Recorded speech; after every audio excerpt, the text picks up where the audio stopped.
Golconda jewels వారి కొత్త brand Purvi light weight లో హెవీ డిజైన్ ఈ నవంబర్ 1 కుకట్పల్లిలో గ్రాండ్ ఓపెనింగ్ వివరాలకు సంప్రదించండి. నమస్కారం. కార్తీక పురాణం 10వ రోజు పారాయణలోకి వచ్చాం. తిథి ప్రకారం ఈరోజు ఏకాదశి అయింది.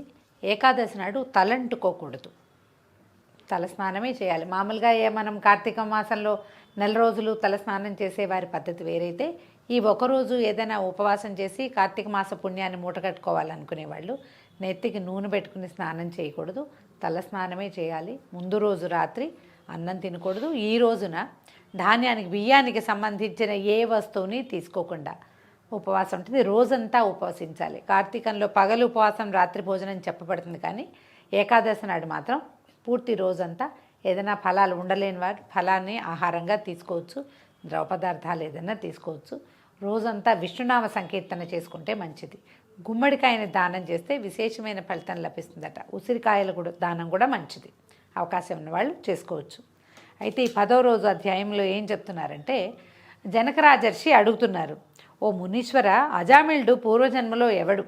ఇతను ఏ పాపాలు చేయటం వల్ల బ్రాహ్మణ జన్మ ఎత్తినప్పటికీ ఇతనికి ఇలాంటిది వర్ణసాంకర్యము, కుమార్తెతోటే మళ్ళీ వివాహం చేసుకోవటము, మళ్ళా పిల్లల్ని కంటము, ఇలాంటిది ఎట్లా ఇతనికి సంప్రాప్తించింది?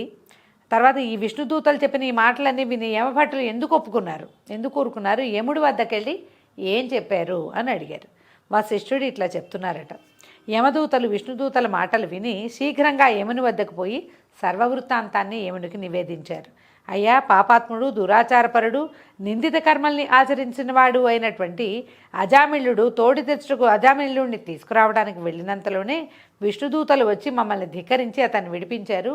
మేము వారిని ధిక్కరించలేకగా ఆసక్తులమైపోయాము. వారు చెప్పిన ధర్మం కొంత మటుకు సమంజసంగా ఉంది, కానీ అర్థం కాలేదు బాగా. ఆ మాటను విని కోపించిన యముడు జ్ఞానదృష్టితోటి అంతా చూసి, ఈ అజామిళుడు పరమ దుర్మార్గుడైనప్పటికీ అంత్యకాలంలో హరినామస్మరణ చేయటం వల్ల పాపాలు నశించి వైకుంఠ ప్రియుడయ్యాడు, అంచేతే అతన్ని విష్ణుదూతలు వచ్చి తీసుకుపోయారు అని చెప్తున్నాడు అనమాట. దుష్టాత్ములై మహిమను తెలుసుకోనలేక హరినామస్మరణ చేసినను పాపములు నశించును. అంటే తెలిసి హరినామస్మరణ కాదు, తెలియక హరినామస్మరణ చేసినా కూడా. ఇది మనకి ఇంకో పురాణంలో కూడా మనం ఈ కథలు వింటుంటాం. ద్వారపాలకులైన జయ విజయులు భూలోకంలో పుట్టవలసి వచ్చింది. 3 రాక్షస జన్మలు ఎత్తారు. 3 రాక్షస జన్మలు వారు హరిద్వేషంతో ఉండి నిత్యము హరిని వెతుకుతూ ఉండటం వల్ల వాళ్ళకి మోక్షం వచ్చిందని చెప్తారు. ద్వేషభక్తి, ద్వేషంతో స్మరణ, అలా ఎలా స్మరించినా సరే మోక్షం వస్తుందట హరినామస్మరణ. అందుకనే చెప్తున్నాం కదా, మనం చిన్న చిన్న నామస్మరణని అలవాటు చేసుకుంటే, అలవాటుగా చేసినా కూడా మనకి మోక్షం వస్తుంది, మనకు అవకాశం లభిస్తుంది. కానీ తెలియక తాకినను అగ్ని కాల్చును కదా అంటున్నాడు. భక్తితో నారాయణ స్మరణ చేయని వాడు జీవన్ముక్తుడై అంతమంది మోక్షాన్ని పొందుతాడు అని యముడు ఇట్లు విచారించి ఊరకుండెను. అయితే ఈ అజామిళుడి కథ వశిష్ఠ మహర్షే జనకరాజర్షికి చెప్తున్నారు. అజామిళుడు పూర్వజన్మమున సౌరాష్ట్ర దేశం నందు బ్రాహ్మణుడై శివార్చకుడుగా ఉండి శివద్రవ్యాన్ని హరించుచు స్నానసంధ్యాదులను విడిచి అన్యమానసుడై శివుని పూజించుచు శివునికి అభిముఖంగా కాళ్ళు చాపుకుని శయనించుచు ఆయుధపాణి అయి స్నేహితులతో కూడి నానాలంకార శోభితుడై స్వేచ్ఛావిహారములతో తిరుగుచు బహుభాషి అయి మంచి యవ్వనముతో ఉండెను. అంటే ఇందులో చెప్తున్న విషయం ఏంటండి, ఎవరైతే దేవాలయ అర్చకులుగా ఉంటారో వాళ్ళు బహుభాషులుగా ఉండకూడదు, ఎక్కువ మందితో మాట్లాడకూడదు, సాధ్యమైనంత మౌనాన్ని పాటిస్తూ ఉండాలని చెప్తున్నారు. బ్రాహ్మడైన వాడే పూర్వకాలంలో అలా ఉండేవాళ్ళట. పలకరిస్తే కానీ మాట్లాడకూడదు, అలా ప్రత్యేకంగా ఉండేది. అయితే ఆ ఊరిలో ఒక బ్రాహ్మణుడు ఉండేవాడు. అతనికి ఒక రూపవతియు యవనవతి అయినటువంటి భార్య కలదు. ఆ బ్రాహ్మణుడు దరిద్రపీడితుడై అన్నము కొరకై పట్టణములు, గ్రామములు, పల్లెలు తిరుగుతూ యాచించుచుండేటివాడు. ఒకానొకప్పుడు బ్రాహ్మణుడు సంపాదించిన ధాన్యాధికమును శిరస్సున యాయవారానికి వెళ్ళాడనమాట. యాయవారం అని ఉంటుంది, తిథి అవి చెప్పుకొని ఏదైనా యాచించి తెచ్చుకోవటం. ధాన్యాధికాలు శిరస్సును ఉంచుకొని ఆకలితో ఇంటికొచ్చి భార్యతో వసి, నాకు ఆకలి కలుగుతున్నది, త్వరగా వంట చేయము, ముందు మంచినీళ్ళిమ్ము, తాగి శాంతిస్తాను అని ఇలా పదే పదే అడిగాడు. ఇంటికి వచ్చిన వాళ్ళకి మనమే మంచినీళ్ళు ఇవ్వాలి, లేదా తాగుతారా అని అడగాలి. అలా కాకుండా వచ్చిన వాళ్ళే మంచినీళ్ళు ఇవ్వు అని అడిగినా కూడా ఆ భార్య అతన్ని పట్టించుకోలేదు. ఎన్నిసార్లు అడిగినా అతని భార్య అతని మాటను లెక్క చేయకుండా ఆ మనసులో ఆ జారిని ఎవరో స్నేహితుడిని తలుచుకుంటోంది, మాట్లాడకుండా ఊరుకుందట. దాంతో ఆ భర్తకి కోపం వచ్చి ఒక కర్ర తీసి భార్యను కొట్టాడట. ఆ భార్య ఏం చేసింది, నన్ను కొడతావా అని ఆ ఉద్రేకంలో పిడికిలతో ఒక గుద్దు గుద్దిందట. ఆయన గట్టిగా కొట్టేసరికల్లా భర్త గృహాన్ని విడిచి గ్రామాంతరానికి వెళ్ళిపోయి అక్కడ వెచ్చవెత్తుకుంటూ జీవించి ఈ భార్య సంగతి మర్చిపోయాడు, వదిలేశాడనమాట. ఎంతసేపు ఆలోచించాడంటే భార్య తిండేలాగా తిప్పలేలాగా చూడలేదు. ఇవి ఇలా ప్రవర్తించింది, ఏం చేయబోతుందో రేపొద్దున, అలాంటి ఆలోచనల్లో ఉన్నాడు. ఈ భార్య కూడా హాయిగా ఉండి భర్త సామాన్లన్నీ పడేసి వెళ్ళిపోయాడు కదా, వాటల నుంచి కావలసినవన్నీ ఏరుకుని చక్కగా వంట చేసుకుని మంచి భోజనం చేసి మంచి చీర కట్టుకుని తాంబూలం కూడా వేసుకుని ఒక తెలిసిన స్నేహితుడి ఇంటికి వెళ్ళిపోయిందట. అయితే అతనితో కలిసి ఆ రాత్రంతా నాతో ఉండు నువ్వు మన ఇద్దరం కలిసి తోటల్లోకి వెళ్దామని అంటే అతనేమన్నట్ట, ఈ రాత్రిపూట నువ్వు మా ఇంటికి రావచ్చా, నువ్వు పెద్ద కులంలో పుట్టావు, ఇట్లా చేయకూడదు, మమ్మల్ని మాతోటి పనికిరాదు, ఏదో వచ్చావు వెళ్ళావు వాకిట్లో కూర్చొని వెళ్ళిపో నువ్వు అనేసరికల్లా ఆవిడ ఒప్పుకోలేదట. నేను పనిమాల నీ దగ్గరకు వస్తే నువ్వు వెళ్ళిపోమంటావా అంటే అతను ఏం చేసేట, పక్కన ఏదో రోకలు ఉంటే అది ఎత్తి ఈ బ్రాహ్మణ స్త్రీని కొట్టేసరికల్లా ఆవిడ కూడా కొట్టింది అతన్ని.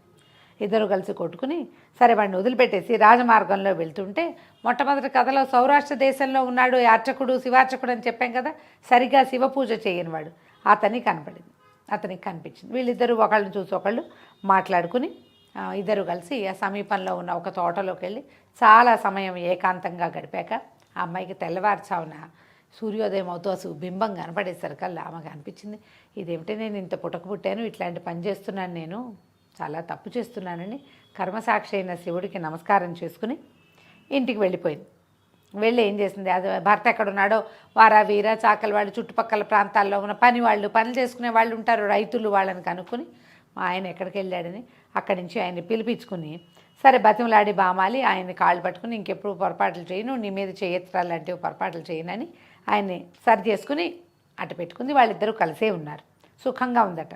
అయితే కొంతకాలానికి శివార్చకుడు మరణించి ఎవరైతే ఈలాగా అన్య భార్య సంగమం చేశాడో అతను మరణించి యమలోకంలో ఉండి క్రమంగా రౌరవాది నరక దుఃఖాలన్నీ అనుభవించి తిరిగి భూమి యందు ఈ సత్యవ్రతుడనే బ్రాహ్మణుని ఇంట్లో అజామిళుడుగా జన్మించాడు. ఇతను ఆ సమస్త పాపాలు మూటకట్టుకున్నప్పటికీ అంత్యకాలంలో అంటే మరణించే కాలంలో హరినామస్మరణ కలిగి అతనికి సప్తజన్మార్జితంగా 7 జన్మల నుంచి అతను ఆర్జించినటువంటి పరమ పాపాల వల్ల కలిగినటువంటి ఆ పాప భారాన్ని మొత్తాన్ని కర్మాన్ని అంతటినీ పోగొట్టుకుని మోక్షాన్ని పొందాడు. ఆ బ్రాహ్మణి కూడా ఈయన చేసిన తప్పుల్లో ఇంకొకటి ఉంది. ఏ బ్రాహ్మణి అయితే భర్తను వదిలిపెట్టి ఈ అజామిళుడి దగ్గరికంటే ఇతని శివార్చకుడుగా ఉన్నప్పుడు అతనితో సంగమం చేసిందో ఆమె కూడా కొంతకాలానికి మరణించి నరకమునందు అనేక బాధల్ని యాతల్ని పొంది భూమి యందు కన్యాకుబ్జమందు ఒక చండాల కన్యకగా జన్మించింది. అయితే ఈ చండాల కన్యకగా జన్మించినప్పుడు ఈ పిల్ల పుట్టినప్పుడు ఆయన సమీప గ్రామంలో ఉన్న ఒక బ్రాహ్మణాయన్ని ఈ పిల్ల పుట్టిన సమయం మంచిదేనా అని కనుక్కున్నాడట. ఈ పిల్ల పుట్టిన సమయం మంచిది కాదంటే చాలామంది పిల్లల్ని కలిగినటువంటి చండాలుడు ఆ బాలికను తీసుకెళ్ళి ఎక్కడో అడవిలో వదిలిపెట్టేశాడట. అంతలో ఆ ప్రాంతంలో తిరుగాడుతూ ఇంటికి వెళ్తున్నటువంటి ఒక బ్రాహ్మణుడు ఈ ఏడుస్తున్న చంటి పిల్లని చూసి ఎవరో బాలిక పాపం వదిలేశారని ఆయన తీసుకొచ్చి పిల్ల అవయవ లక్షణాలు చూసుకుని తనే పెంచకుండా తన ఇంట్లో ఉన్న దాసి దానికి ఆ పిల్లని అప్పచెప్పాడట. అప్పచెప్పేసరికి ఆ దాసియే ఆమెను పెంచింది. ఈ తర్వాత ఈ దాసి స్త్రీ దగ్గర పెరిగినటువంటి చండాల కన్యకనే అజామిళుడు దగ్గరికి తీశాడు. ఆమెకి చెట్టు మీద నుంచి పడి చనిపోయింది. మోక్షం వచ్చిందో ఏమైందో, నరక బాధలు అనుభవిస్తూ ఇంకేదో అయి ఉంటుంది. కాకపోతే ఆ స్త్రీ సంగమం చేసినటువంటి అజామిళుడికి మాత్రం మోక్షం వచ్చింది. దానికి చెప్తున్నారనమాట, రాజా నీవు అడిగిన ప్రశ్నకి సమాధానం అజామిళుని యొక్క పూర్వవృత్తాంతం. పాపాలకి ప్రాయశ్చిత్తం చేయటం చాలా కష్టం. హరినామ సంకీర్తన చేస్తే ప్రాయశ్చిత్తాలతోటి పని లేదు. అది కాకపోతే ధర్మశాస్త్రంగా ప్రాయశ్చిత్తాలు చేయాలంటే ఒక జీవితం సరిపోదట.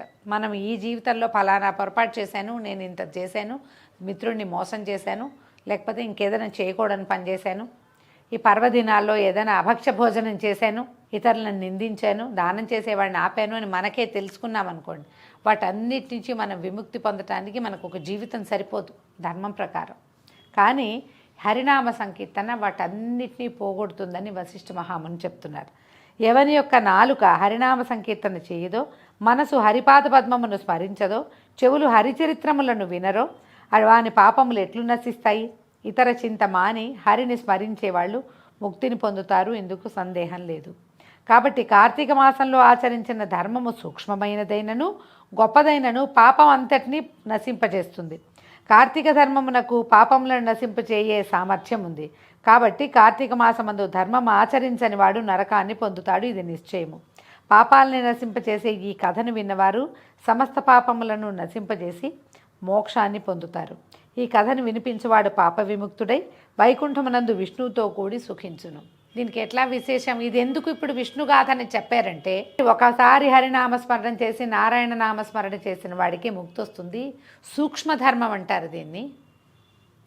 మన జీవిత గమనంలో రకరకాల పొరపాట్లు చేసినా కూడా ఈ సూక్ష్మధర్మ సాధన వల్ల వాళ్ళకి ముక్తి లభిస్తుంది. ఈ కార్తీక ధర్మాలలో ఇన్ని రకాలు చెప్పి ఈ పర్వదినాలలో ఏదైనా ఒకరోజు చెయ్యి, ఈ ఒకరోజు చెయ్యి, ఈ ఒకటి చెయ్యి, దానం చెయ్యి, జపం చెయ్యి, తపం చెయ్యి, దేవాలయానికి వెళ్ళు, పురాణం చదువు, పురాణం విను, లేదా చలితో బాధపడే వాళ్ళకి బట్టలు దానం చేయి, వస్త్రదానం చేసుకోవచ్చు, గుమ్మడికాయ దానం చేయి, నువ్వులు ఉసిరి దానం చేయి, దీపం పెట్టు లేదా దీపదానం చెయ్యి. ఇన్ని రకాలు చెప్పినప్పుడు ఇన్ని విషయాలలో మనం ఒకటైనా చేయలేమా? ఇవన్నీ వినేసి ఏదీ చేయని వాడికి తప్పకుండా నరకం వస్తుంది. ఇవన్నీ విని ఏ ఒకటి చేసినా కూడా తప్పకుండా ముక్తి లభిస్తుంది. సమస్త పాపాలు చేసిన వాళ్ళకి ముక్తి ఎలా వస్తుంది? ఇది శాస్త్రవచనం కాబట్టి వస్తుంది.